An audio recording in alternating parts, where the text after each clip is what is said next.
are the shadows that serve the light.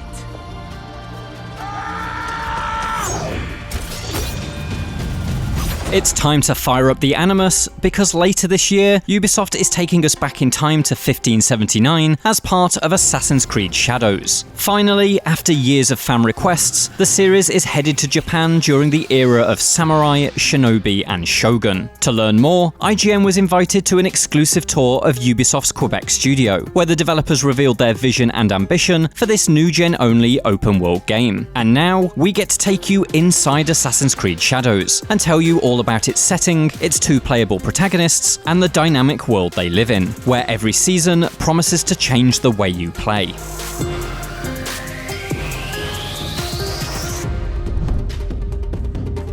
As always, for Assassin's Creed game, we try to pick a setting that is a pivotal moment in history, a period that can allow plenty also of gameplay opportunity, and that was the case with the 16th century. So it's a period where it's a pivotal moment because it's a period of transition between the strife of the Sengoku period, which is characterized by decades of continuous civil warfare, and the period of Dou was the return of the shogunate and the return of peace in Japan. So, for example, it would be the last time that samurai will fight major battle, and last time also that they will have a strictly military role.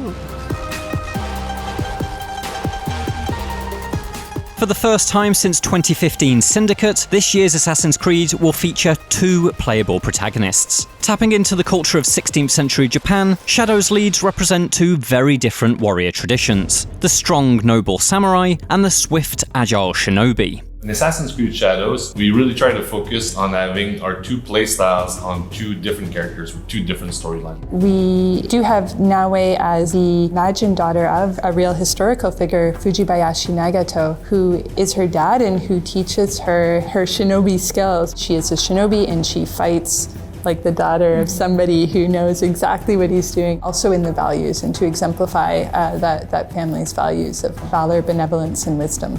And to add to that, fighting beautiful woman is a recurrent figure in Japanese literary creations. The sun goddess Amaterasu, she can turn into a ferocious fighter. And also the tale of the Heike features Tomoe, who is a female warrior. And then she is described as a beautiful woman who is as strong as 1,000 male samurai.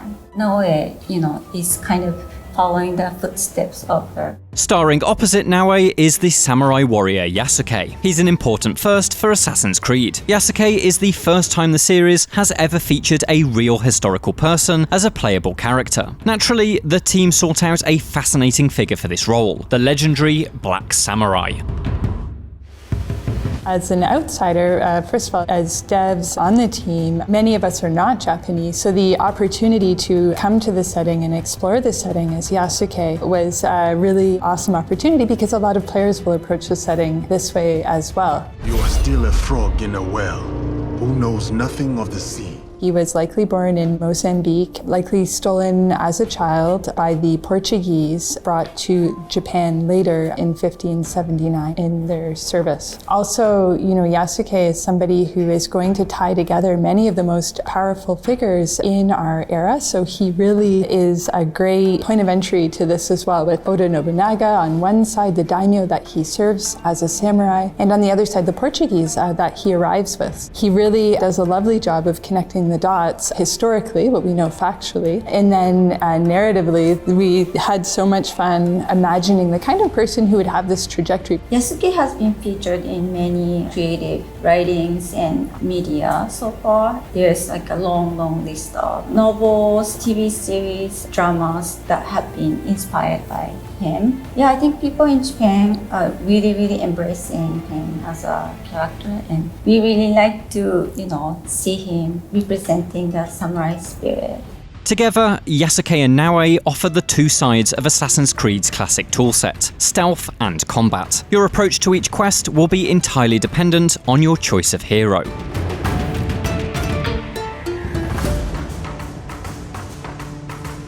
Yeah, so your experience will be very different. Like if you enter a castle with Naoe, for sure you will take the path that lead you to your objective in the stealth way. But Yasuke you will enter by the front door and make your way through, so it's really different. But also in the more neutral zone, like just going into the city, a samurai was perceived like the high social class. So if you're with Yasuke with all your armor, like people looking at you, like you're noticeable compared to Naoe that blend in the crowd. The thing that shine the most, I feel, in the Assassin's Creed, it's really the hidden blade, the assassination, being able to stay hidden. So that's the core that we want to keep. What we needed to push forward, it's to feel a bit more modern in the approach. Enemy perception is really impacted by everything around the world. Light and shadow has a big impact, so you can vanish in the shadow. So it's really intuitive how you play. You can destroy light. We worked a lot on enemy behavior to really interact with this environment, slicing bushes if they think you're there.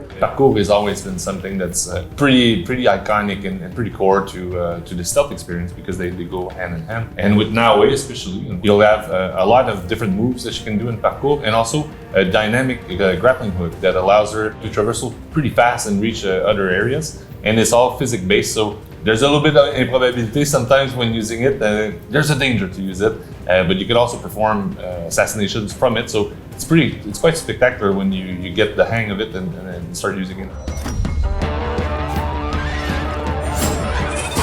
Naoe's Shinobi skills make her the ideal choice for players who want to get back to the series' stealth roots. She's agile, quiet, and utterly deadly, but also much weaker in a straight-up fight. If you're facing a situation where direct force is required, then Yasuke is the perfect pick. You can start with Yasuke, then switch to Naoe, and then go back to Yasuke. You know, that's the beauty, is like, because during a quest there are like several steps and you're going to go from one place to another. You want to have this autonomy, this player agency to choose how you want to play the setup. Still has some of the low-level stealth things available for him, so he can hide in the bush and can crouch a little bit, but he's noisier and he's not as fast. And so of course, when hell breaks loose in the map and a lot of enemies are there, this is where he shines in combat. We also want the combat to feel spectacular, so quite a bit pushed on having a lot of the object destroyable or sliceable. So it all started up with that fantasy of the katana. Now we can slice through door, slice props, and pretty much everything. So this is why also we've paid so much attention to the details of our weapon, because we know it's such a big part of a fantasy, being able to have like amazing swords in your inventory. And the other thing, it's when we have like mini boss type of fighter, we really want it to feel like a duel. This exchange of blocking, parrying, dodging, so it's always like kind of a dance with the archetypes.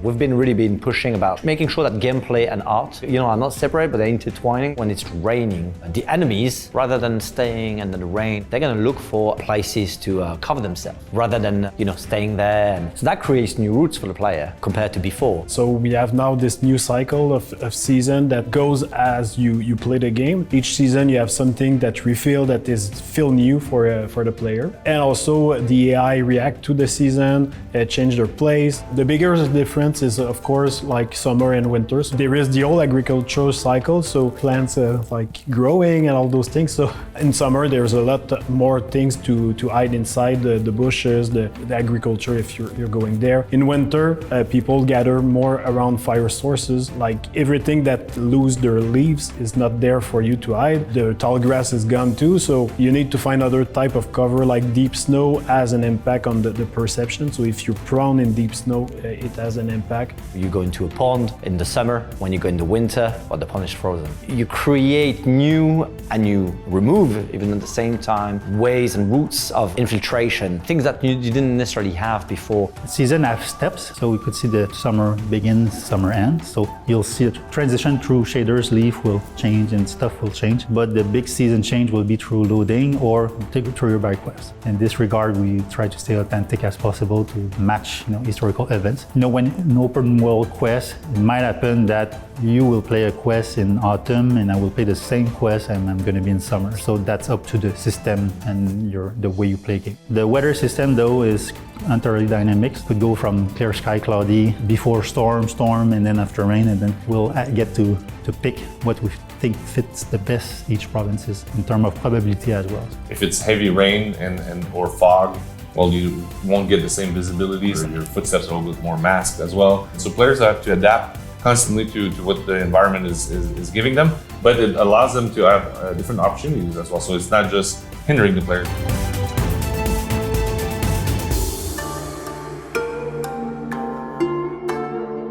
Shadows comes from the same studio that created Assassin's Creed Odyssey, and so you can expect another large RPG-style experience. Rather than encompassing huge swathes of the country as well as surrounding ocean and islands though, Shadows will take place in a more realistically scaled area. So we focus on the central of Japan because it's where Oda Nobunaga decided to organize his stronghold to start to unify Japan. On a scale level, maybe we can compare, if you're familiar with the franchise, a little bit more the size of Origin, Assassin's Creed Origins. We did want to have a much closer to real life scale ratio. So because castles took a lot of space and we really wanted the mountains to feel like mountains, so environments feel wider in the games. When we pick each of our province, we've tried to highlight what are the keywords for each of them, making sure that we reinforce, okay, let's say Omi is the breadbasket, we should see field, agriculture, open sky, Arima is the war field, should feel like that, the barricade, guard passage, stuff like that. So we've did that exercise for all of our provinces, making sure that they have key elements that are unique to them as much as possible. This setting is perfect for a couple of things, like just looking at the castle, the way they were built, it's kind of a level design by itself. It's so big, it's like an adventure each time you go in the castle. And for the enemies themselves,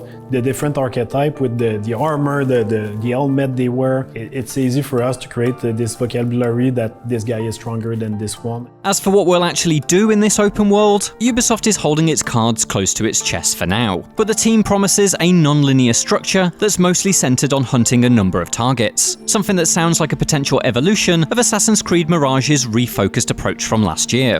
We're approaching target gameplay in a little bit about in the classic way that we've done so, leading to a target and having them in a place that you need to infiltrate. So that's true for some of our targets, not all of our targets. Having options to be able to take them down and having some narrative and sometimes some surprises into that. And I think people will like some of the variety that we try to put in our target. But there's also low-level targets everywhere in the game that will allow players to have those emerging moments as well, part of the open world. One thing that we really wanted at first, it's making sure the world feel alive and there is those targets always in the world. So it's possible that you encounter some of them without really knowing about them before. But you can see that the game is objective based. So it's less of follow a quest up to a point, but it's much more, I want to do this, and then you'll find the way out of it. The team also hints at something of an Assassin's Creed Brotherhood-inspired spy network, which will be built up over time and allow you to assign agents with information-gathering missions.